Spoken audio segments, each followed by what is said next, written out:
Hello, this is the Bureau of Lost Culture. I'm Stephen. Now, every now and again here at the Bureau, we like to travel far from Soho, far from London, far from the UK, far back in time to hear rare stories and the lore of other folk. Because folklore and mythology, like countercultural movements, they challenge the dominant narrative, offering versions of reality where, for example, the natural world is alive, where the unseen holds power, and truth is felt as much as it is proven. In this episode of the Bureau of Lost Culture, we're going to journey to the windswept landscapes of Iceland, where folklore bleeds into the fabric of everyday life. After all, Iceland is one of the few countries still where there remains a strong belief in the presence of the other. Our guest is Dagrun Ósk Jónsdóttir, folklorist, scholar and keeper of ancestral stories, here to speak about her book Ghost Trolls and the Hidden People, an anthology of Icelandic folk legends. It's terrific. And the stories inside it, they're set in 6 different places: farm, wilderness, darkness, church, ocean and shore. And they include tales of hidden people, trolls, ghosts, sea monsters, even polar bears, exploring themes of love, revenge and conflict. They're pretty dark, I have to say, and drawn from centuries of oral tradition. Sort of conjure up this world where the sort of boundaries between the seen and the unseen are porous, where elves dwell beneath rocks, spirits roam the highlands and trolls stalk in the dark. But more than just quaint myths, the stories, they've got this strange subversive power, I would say, an older way of knowing, intuitive, animistic, pagan, and deeply countercultural, kind of resistance to the flattening effects of scientific secular reality and to the silencing of the mystical. So, come on, sit by the fire. Let's do it. Dagrun, welcome to the Bureau of Lost Culture. Thank you. Congratulations on this beautiful book, Ghost Trolls and the Hidden People. Maybe you should say the name in Icelandic for us as well. It's draugar, tröll og huldufólk. Okay, I'm not going to try and pronounce that myself, but I'm glad that you did, yeah. Now, you're described as a folklorist and an ethnologist, okay? So tell us a little bit about you and what is the difference between an ethnologist and a folklorist? So I grew up in the rural places of Iceland, in Hólmavík, in the Westfjords area. And I've always been very fascinated and interested in folk legends. We would learn about them in school when I was younger. When we were learning about our area, we would learn about the hidden people that lived in the rocks around us, and the trolls and the ghosts and so on. And my father is also a folklorist, so this was kind of a destiny that I couldn't escape, because he would tell me all of those very interesting stories that I found fascinating as a child. And then when I decided to go to university, I wanted to continue to study those stories. And in my studies, I have looked at mostly folk legends. I did research on cannibalism in Icelandic folk legends, for example, and then on what those stories can tell us about the society that they belonged to, how they can work as a source on society. What the stories can tell us about the position of women in Icelandic society, and that folklorists often look at the past. They look at the stories, the folklore material that have traveled with us, for example, through oral tradition, and the stories and the folk beliefs and all that.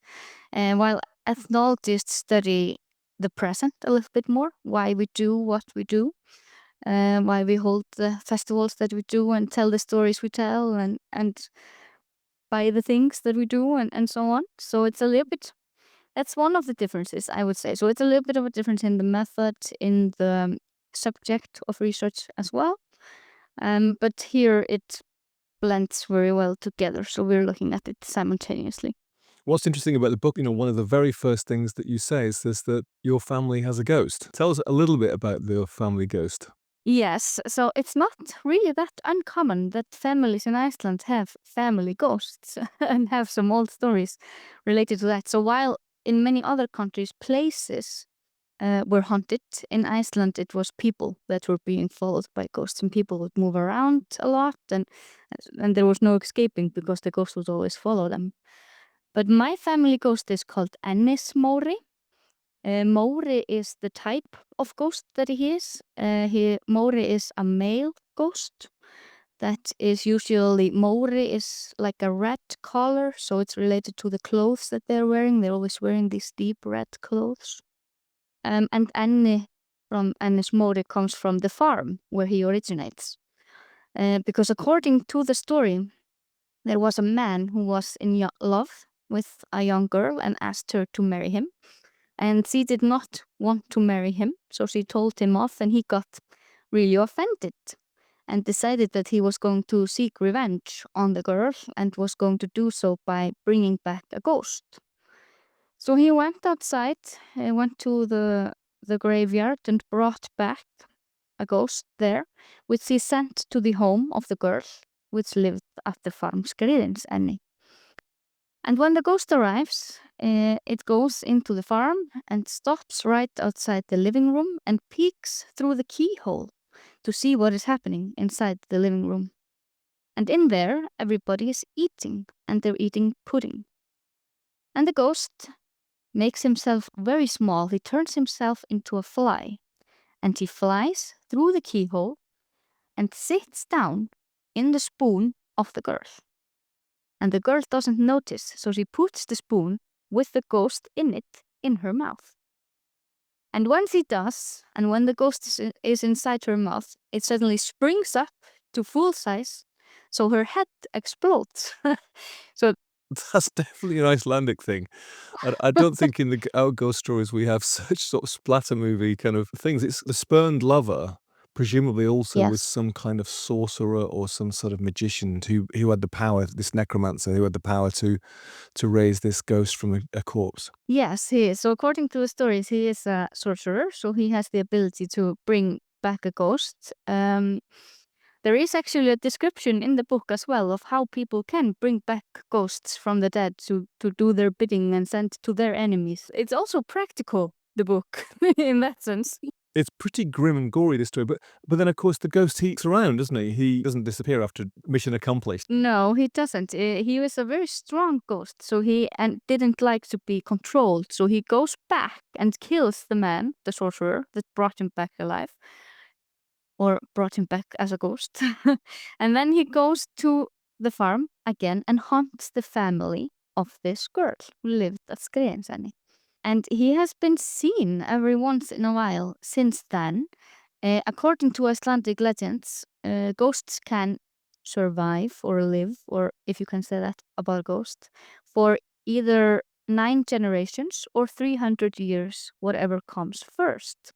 So he is definitely still around, and he's known to hang around by the place where this farm was, Skriðinsenni, and there is a road passing by, and it's sometimes seen even today by truck drivers that are passing there, and when they are driving, all of a sudden they see on this road a young boy appearing in front of the car, and they hit the boy. And of course become very startled and run outside, stop the car, run outside and look for a body, but then there is nothing. And then people believe that that is the ghost of Ennismóri that is tricking the truck drivers there. And he's also said to pick out specific members of the family that he follows more than others, knocks on doors before they arrive, and so on. And also, I think down the years there was various other misfortunes or accidents that have happened in this place that have been attributed to his malevolent influence, right? Yes, so when my great grandmother actually lived in Skriðinsenni as well, and she writes her memoirs, which was quite unusual for women to do at the time because it was usually men who would write memoirs. But she did, and then she tells the story of a horrible sea accident where her brother passes away, and notes that people in the area would suggest that it was because of the ghost, that the ghost had tipped the boat over and he was to blame for what happened. So it was a story that was told in the community and in the area, and people would associate horrible accidents, for example, with the ghost. Even in the way that you talk about it in the book, and even now, my family has a ghost. You talk about it with some sense of this is a living thing. Where are you on the belief? Let's call it the belief scale, because at one end, we live in the modern age, the scientific age, the technical age, skeptical age. This folklore. It's all very well, but superstitions. At the other end, of course, you've got, particularly I think in Iceland, I believe, you've got people who, for them, this is still part of reality. Let's call it that. Where are you on that sliding scale? I mean, I think it's more fun to be on the believing end of the scale.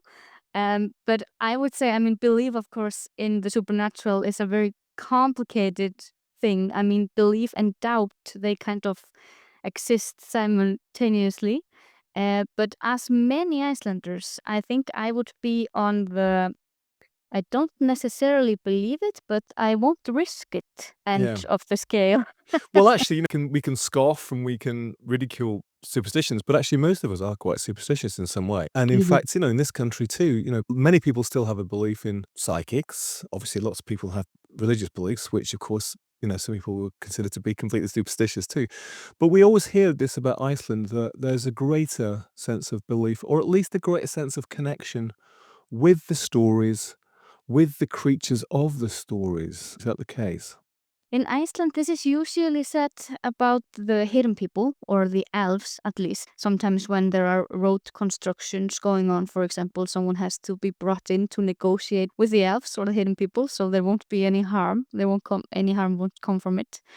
Um, so I think in a way, it's safe to say that Icelanders are in many cases quite open, at least, to those stories and those beings, and we are brought up with it. So those are stories that we're told when we are young, and we often enjoy telling them ourselves, and many of the stories are very embedded in the landscape as well. So when you're traveling, they become a big part of that. um, so I think it's possible to say that Icelanders are at least quite open in this regard, open to the possibility of there being something, even though it's difficult to state about belief. You mentioned in the Hidden Folk, and we're going to come back to that. That's the third in the trilogy, Ghost, Trolls, and the Hidden People. You mentioned the ghost there of your family. It's a different kind of conception, the Icelandic conception of the undead, isn't it? In this country, and usually we consider ghosts to be like spectres. They're kind of these ethereal creatures, transparent often. Icelandic ghosts, they again walkers, they're more like revenants, right? They're actually physical, malevolent, often have great strength, right? They're not apparitions. Yes, they are. And the physicality of the ghosts is quite apparent in many of the older stories. In many of the stories, you won't even realize that you are meeting a ghost yet, because they just look like ordinary people. I do have one solid trick, though, to tell if you are meeting a ghost, and that is if you are outside walking, and of course you are wearing a hat when you're outside walking in Iceland. It's quite cold. And when you meet someone, you are supposed to lift your hat to greet them.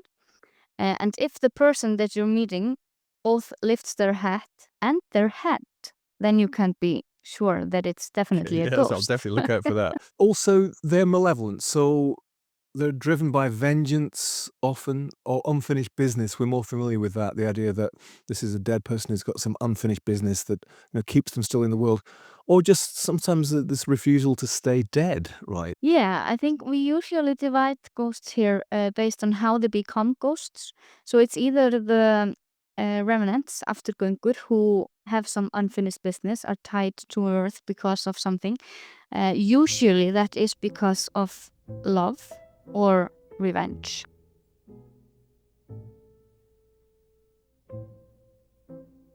The darkness is delightful.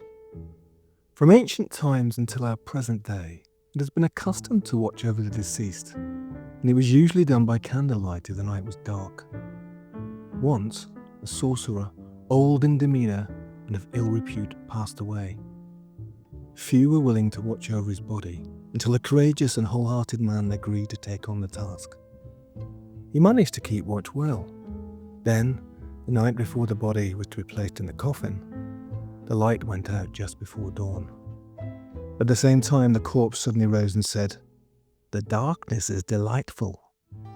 The watcher replied, "That won't benefit you."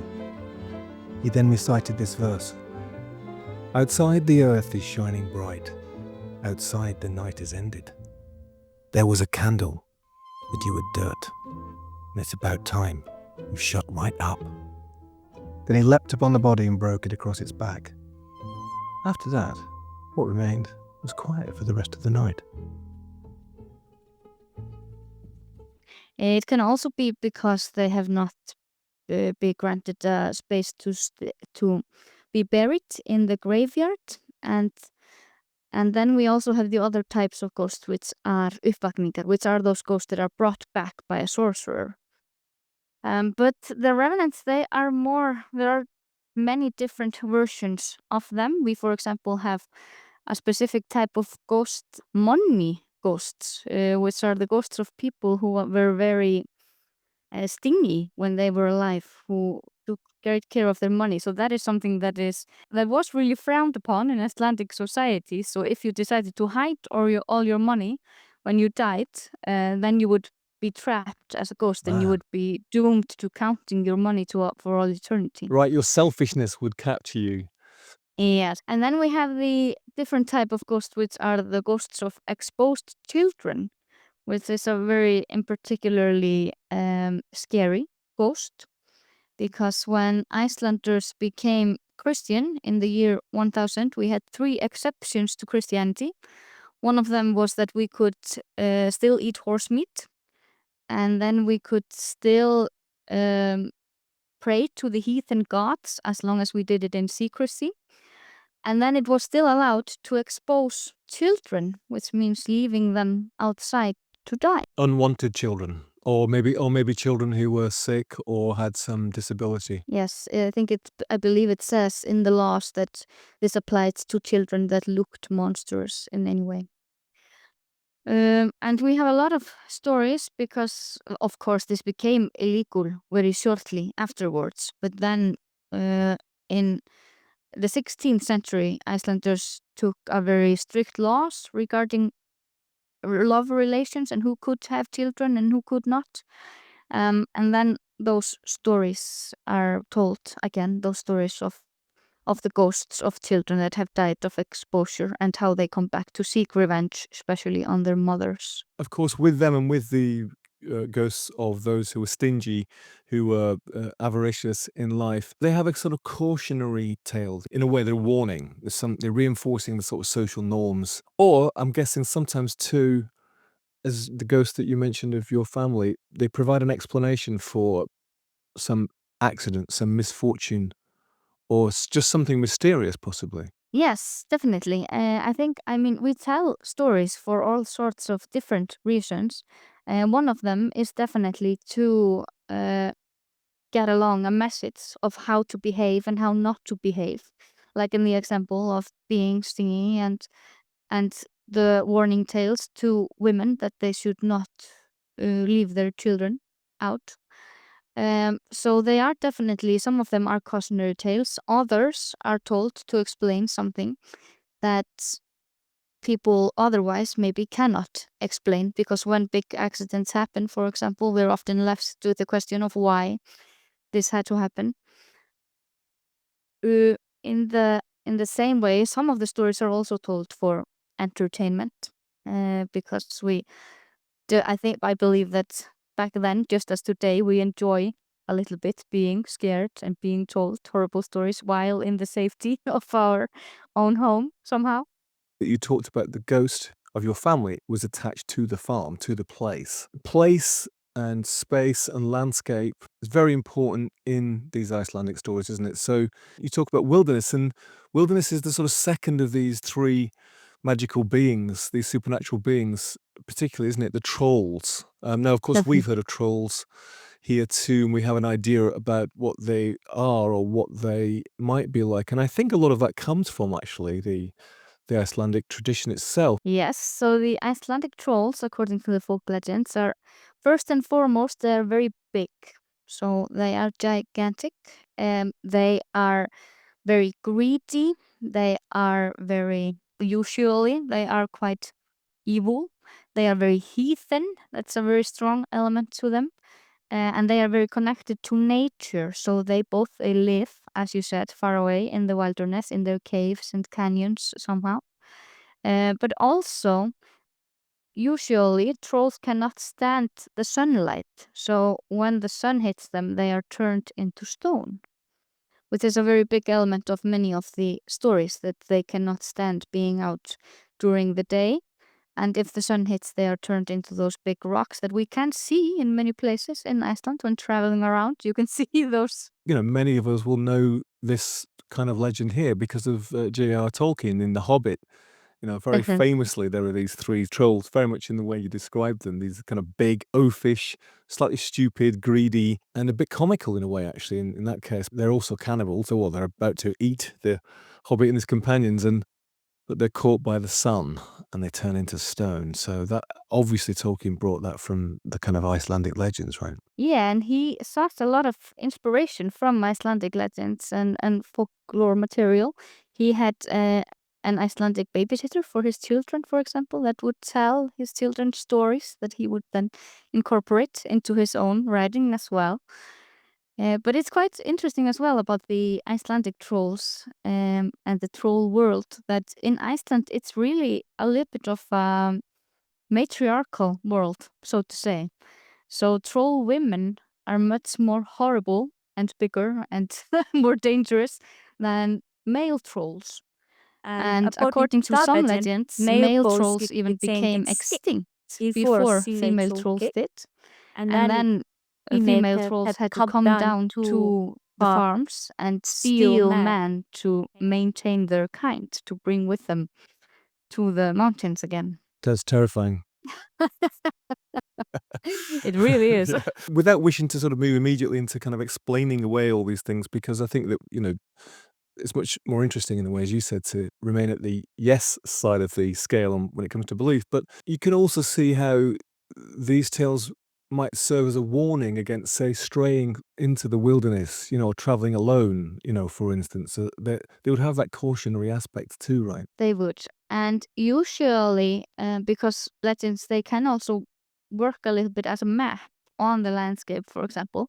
So you would kind of know, usually the Troll Canyon is not in your path. When you come to the Troll Canyon, you have gone too far because you're not really supposed to pass there. So that also kind of gives meaning a little bit to the landscape and includes warnings, of course, of how to behave when traveling, for example. The personifications in some way of just the raw power of nature as well, and the wilderness. And in Iceland, the wilderness, the country is so powerful and potentially so dangerous, isn't it? Yes, and especially in regards to the weather as well, which is often a quite plays a big role in folk legends, that all of a sudden there can be a storm and then you are somehow set out for either meeting trolls or ghosts or outlaws or something. You have to be very cautious. We're going to come to the third of the trilogy, the hidden people, is it Huldufolk? The Yes. Alpha, Light Alpha. But before we do, I thought we could just backtrack a little bit and talk about the history of Iceland, and particularly the history of how these stories began to be told. So, as far as I understand it, Iceland wasn't settled by people until around about the 9th century, which is very late for the rest of Europe. The settlers, did they bring tales with them? Yes, so when the settlers came from Iceland, mostly from the Nordic and Celtic countries, they of course brought with them a lot of luggage and things that they would need to come to live here. But they also, of course, brought a lot of invisible luggage, like their traditions, their beliefs, and the stories that they had been telling. So a lot of the tales told in Iceland are connected and have similarities to stories that are told, for example, in the Nordic and Celtic countries.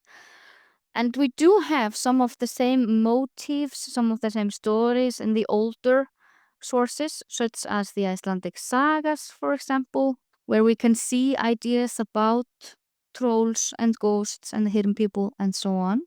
Collection of folk tales really starts in Iceland in the 19th century by Jón Árnason, which is seen as a pioneer of folktale collection in Iceland. He had a network all over Iceland that would collect stories for him and send to him that he would then publish as part of his collection. And then I worked with a couple of other folktale collections as well that followed. He was very influenced by the Brothers Grimm, wasn't he? That kind of Germanic tradition of people actually recognizing the value of the stories and then going out into the countryside, into the wilderness sometimes actually, to collect them. In some ways, obviously, to collect them and present them to the rest of the population, but also maybe to preserve them, to save them. Definitely. When the folktale collection is happening in Iceland, we are also undergoing this. There is this talk about independence in Iceland because we were not independent at the time. We were part of Denmark. So it was also a part of creating a national identity somehow to gather those stories, to tell that we are a nation and those stories belong to us and we have told them for many years.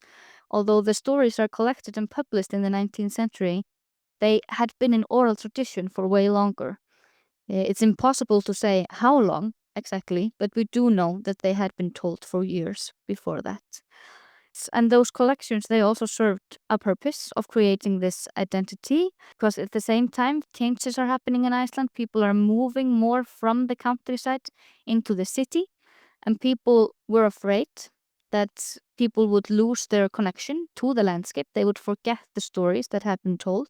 So it was a means of preserving the stories as well. Prior to the urbanization, prior to the city and people moving to the city, people living quite isolated, weren't they, in farmsteads, and often, there wasn't a very established road network, so there's kind of a lot of isolation of small communities. Was then the storytelling a way of binding the communities and, something that would happen in the evening or regularly or in a particular house or farm or even in a village? Yeah, it was. Storytelling was a big part of the Icelandic community at the time. It was mostly in the 19th century. It is a farming and fishing community, and it is quite rural. So people lived in turf houses, which were both the home and the workplace of most people. So it was every unit, in a way, was kind of self-sufficient. They had to be able to live off of their own farm animals and so on.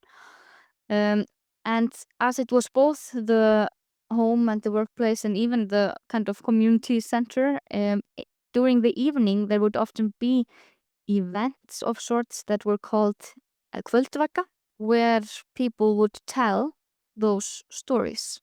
And before the kvöldvaka and evening wake, there was also a storytelling time that's called rökkrinn, where women would tell children stories from oral tradition, while the farmers would nap.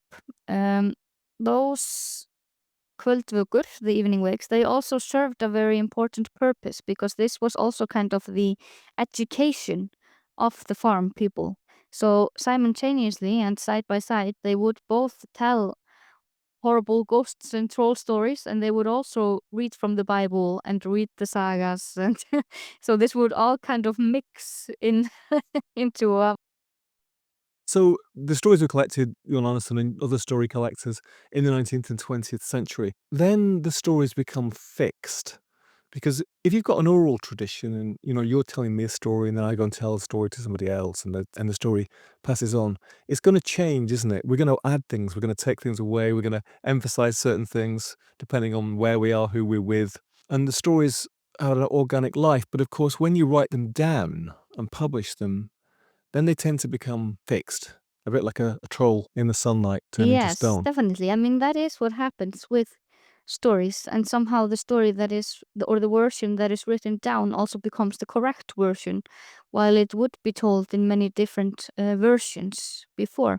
And we can even see Jón Agnarsson do this a little bit in his own collection, because sometimes he publishes two versions of the same story, but labels one of them as the incorrect version of this story. So there's also already there a little bit of an evaluation of the stories taking place. What I think is important as well for those stories is not only to that they are read, but that they are also told, that we kind of bring back this oral tradition element to them, that the stories are somehow kept alive, that they are told to people. And of course, because the stories that we tell, they always must have some relevance to society. So for stories to survive, they kind of have to be allowed to change as well, because otherwise we just won't tell them. Some stories will just stop being told, and others which we might have more relevance will be continue. So let's talk about the third of the trilogy of the main content of these stories, which is the hidden people, the Huldufolk, the elves.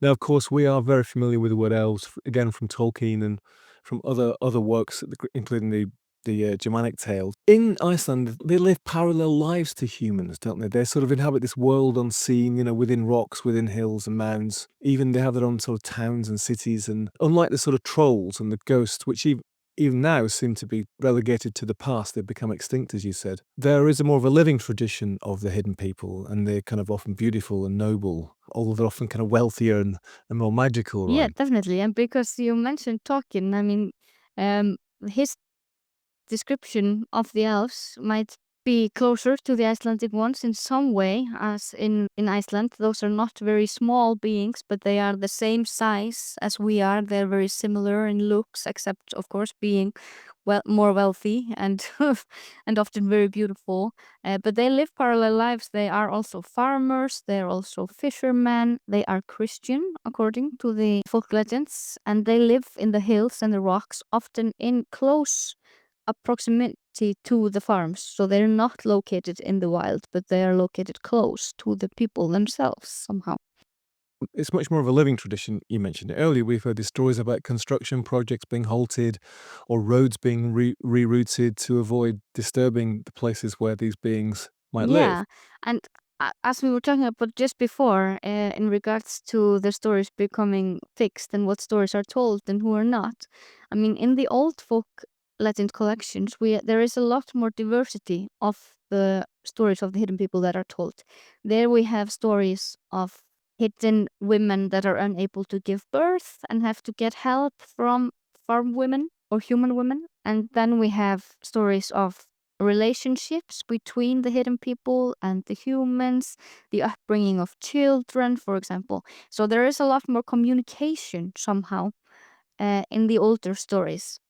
Today, however, the stories that we most often hear are those stories of the disturbance of the peace of the hidden people when the city is expanding somehow, or we are laying new roads, or so on.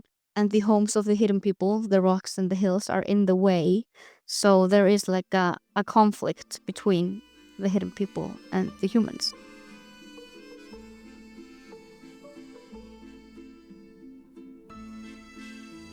The Hidden Woman in Mool. West of Barastrond in the parish of Flatey in Latra, there lived a man named Inglemandor, well off in wealth, whose great-grandchildren are still alive today. This Inglemandor was diligent and of strong character. On the farm where he lived, there was a small grassy islet, which has been said to be called Muley. It had never been mowed, as it was forbidden, but the grass grew thick on the islet.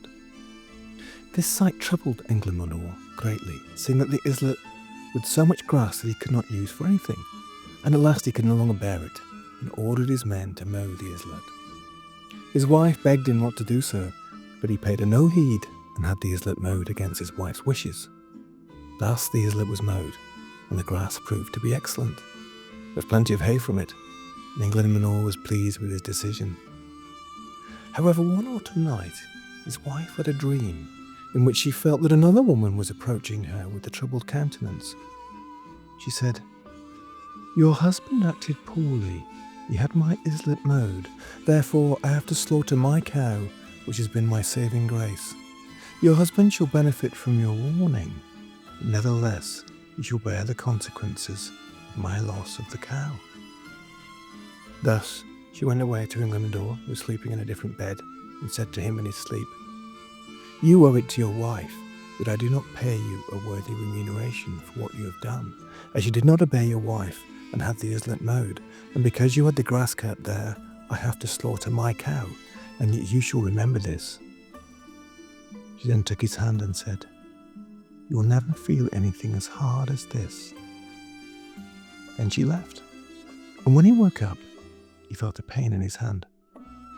It withered, and after that he was never able to do any work with it again. This is true, and serves as proof that the hidden people work the land the same way that we do.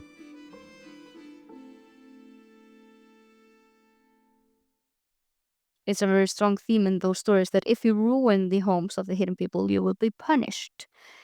So you should be very careful not to. But is it actually the case that there have been examples of, construction projects or infrastructure projects actually being changed, because of this, a strong belief locally that it's going to impact these creatures? Yes, there are examples of that. A couple in the last maybe 25 years or so. So after 2000, we are still seeing this take place here in Iceland. And it's very different whether the constructions will actually be moved, whether the road, for example, is changed to go around the home of the hidden people. Sometimes it is decided to get a seer who will come and negotiate with the hidden people, ask them if they would be willing to move to a different rock, and then constructions can go on without any difficulties. And we have an example of this as well just a couple of years ago, maybe 3 years ago or something. There was this place that was said to be a church of the hidden people, and there were road constructions taking place, and people in the community got very upset that this place was about to be ruined because they had always heard these stories that it was a church of the hidden people. And sometimes it might be belief, but I also think that sometimes it's respect or feeling of importance both towards those places and just the stories themselves. People care for the stories somehow. So they also want to somehow protect it.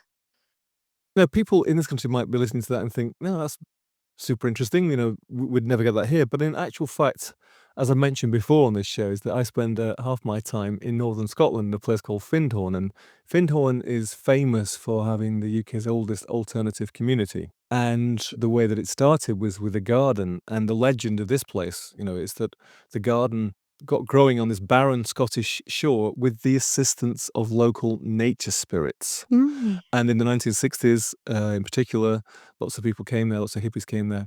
And in the 70s, it became a sort of new age centre. And it's still a flourishing alternative eco-village. But there's people there who very strongly still believe in nature spirits in the local area. And specifically in regard to what you just told us, recently there was a planning application made to extend the village out into the sand dunes. And several people officially objected, on the basis that it would disturb the nature spirits. Now, unlike in Iceland, the local council didn't take any notice and they gave the approval anyway. But that belief, is not just in Iceland, actually, Dagon. You might be pleased to hear that. Yeah, definitely.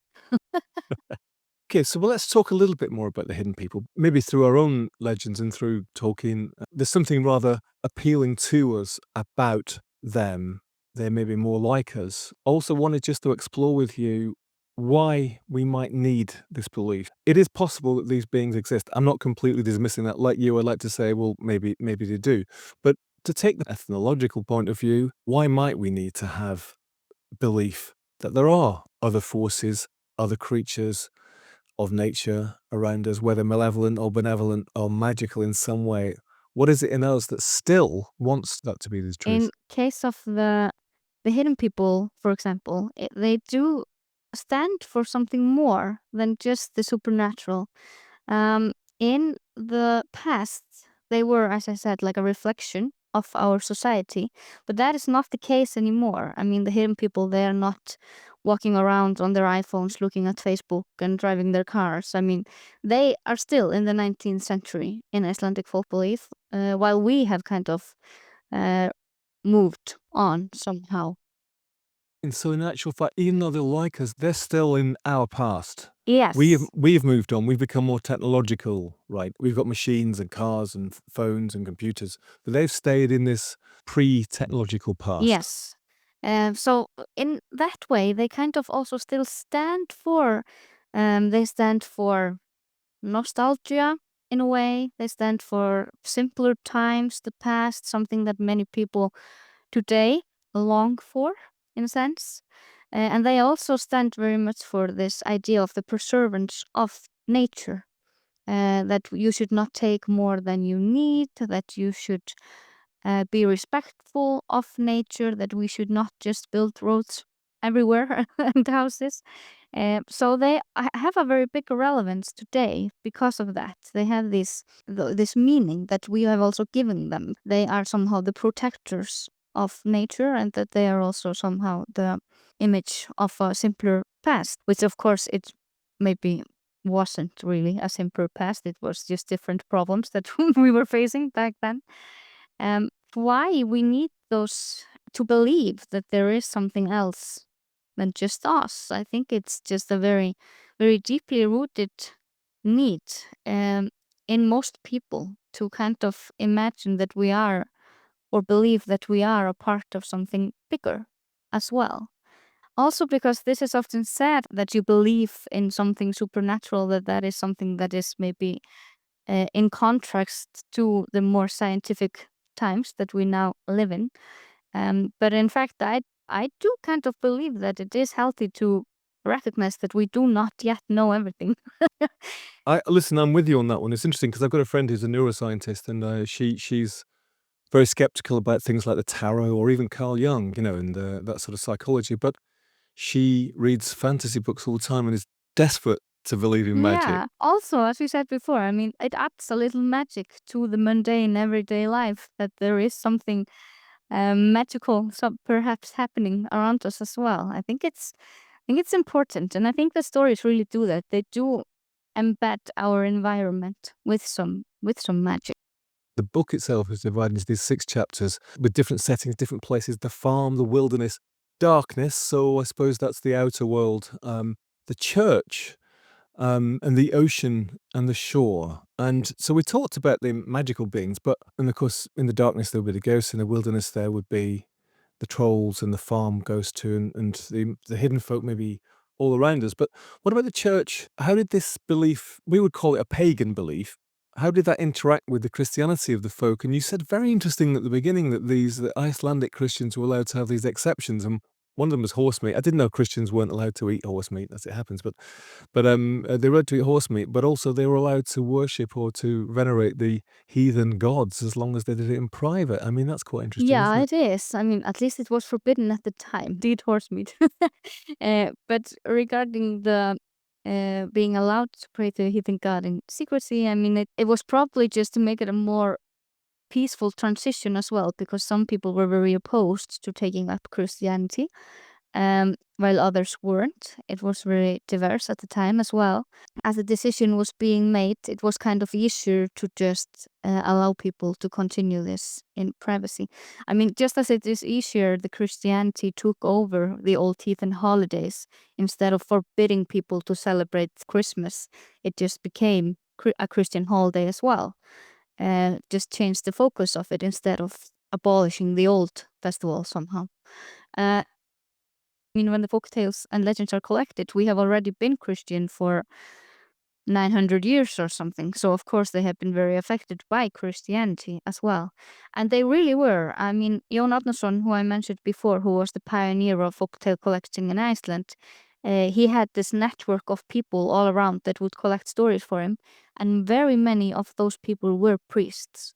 So, in Iceland, it was mostly the priests all over that were collecting the stories.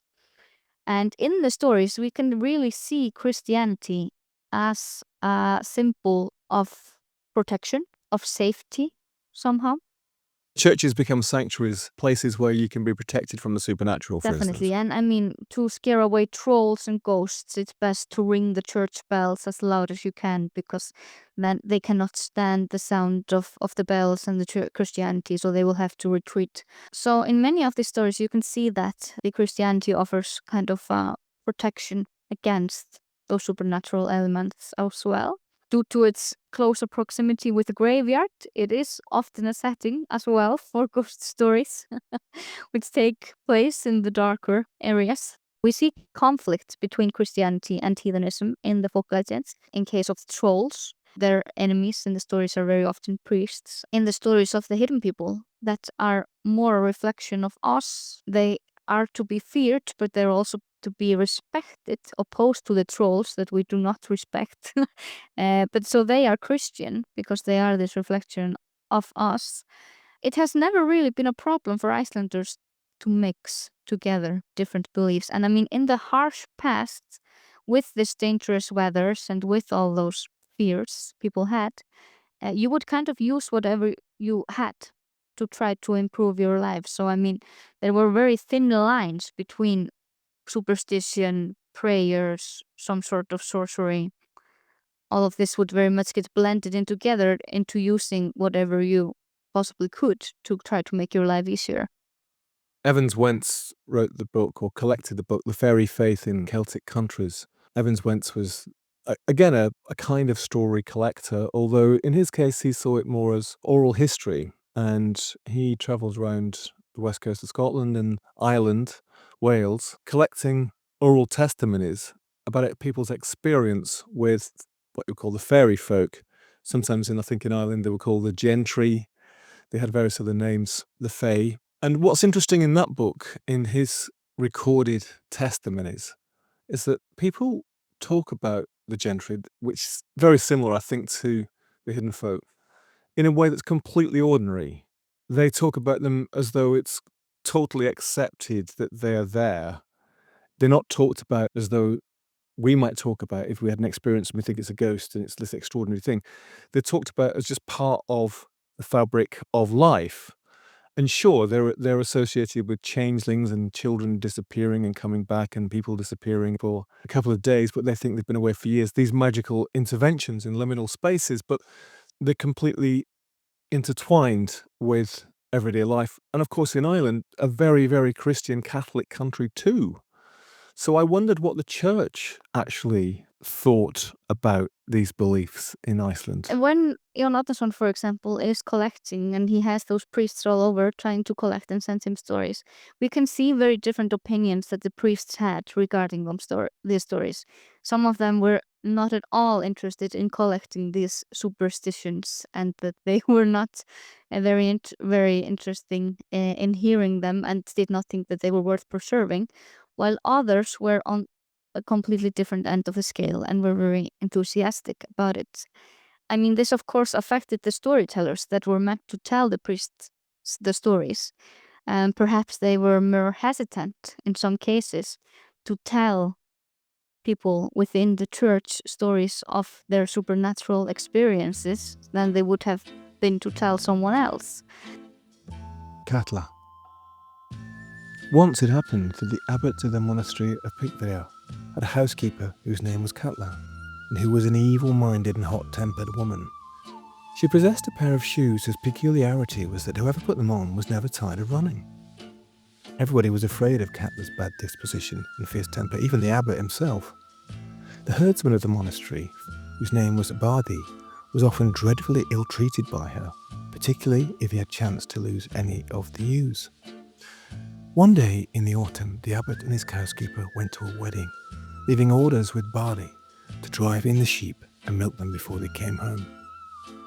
But unhappily, when the time came, the herdsman could not find all the ewes, so he went into the house, put on Katla's magic shoes, and sallied out in search of the stray sheep.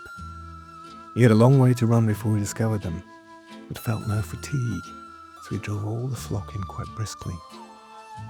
When Katla returned, she immediately perceived that the herdsman had been using her shoes, so she took him and drowned him in a large tub full of curds.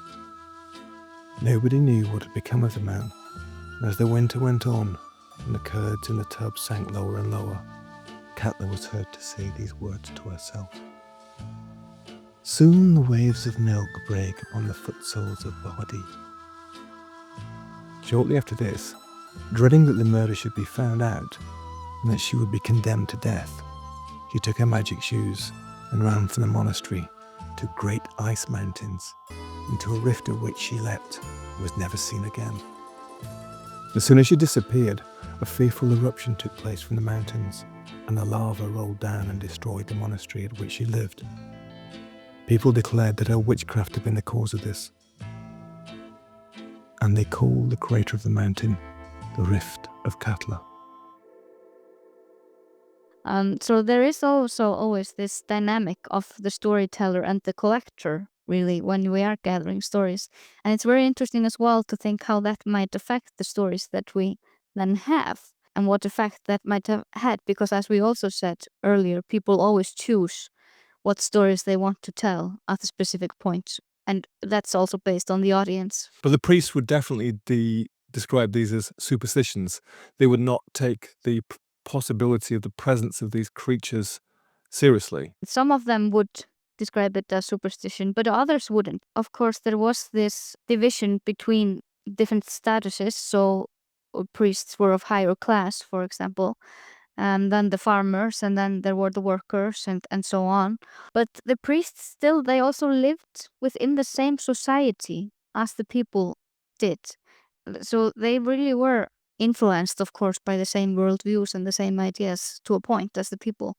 Some of them thought of it as superstition, but others, they might have believed it themselves as well. The sea monsters as well, it's not just these land-based creatures, but also there's tales outlaws, which are just bad humans too, aren't there? It's not just the magical beings, there's folk tales about all sorts of dangerous and strange creatures, including, of course, polar bears, right? Yes. Well, polar bears, they are unusual guests in Iceland. They come here every once in a while. So they are something that comes from abroad. And I mean, we do have a lot of stories connected as well to the ocean. For example, Iceland is, of course, an island, so it's surrounded by ocean. So there'll be a lot of interaction. People go fishing and so on. But polar bears are one of those creatures that come in and kind of disturb the peace of the people. And there are very strong beliefs that they are very wise, very strong. They are supposed to be respected up to a degree in the same way as the hidden people. You're supposed to show them a fearful respect. You cannot kill more than, I don't know if it was 19 polar bears or something, which is of course a lot. I don't think any Icelander would ever come close to that. But there are those stories of animals, for example, almost turning supernatural based on all the stories that are told about them. This applies to polar bears and seals and whales and some birds as well. We've got to the end, and I just wanted to finish by asking you, of all these stories, have you got one favourite? Have you one you can pick out for us that you think this is one I truly love? Yes, I can. There is a story about a female troll, and after all the troll men had become extinct, she decided that she was going to steal a farmer to keep as a lover in her cave. And she was very interested in one specific farmer. In the story I'm telling you, it's called Gissur, and the troll is called Thjóbrok. And she decides that she is going to steal Gissur. So one time he is outside picking herbs. She goes, grabs him, and throws him over her shoulder and takes him with her to her cave.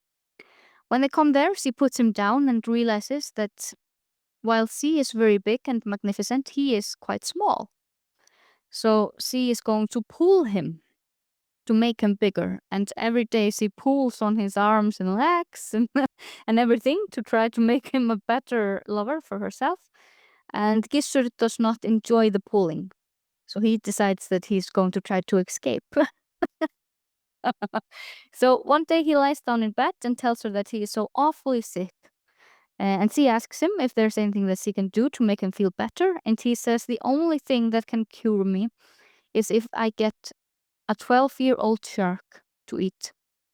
And she says, no problem, I will go and fetch the shark, and leaves. And as soon as he has left, Gizur jumps out of bed and starts running as fast as he can towards the farm and the church. And he runs and he runs and he runs. And after he has been running for a while, he can hear very heavy footsteps approaching behind him.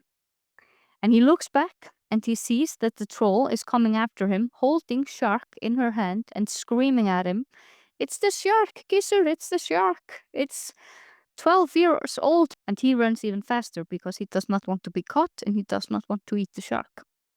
And barely makes it into the church, where he grabs hold of the church bells and rings this as loud as he can, which of course causes the troll to grab her ears and to retrieve to her cave.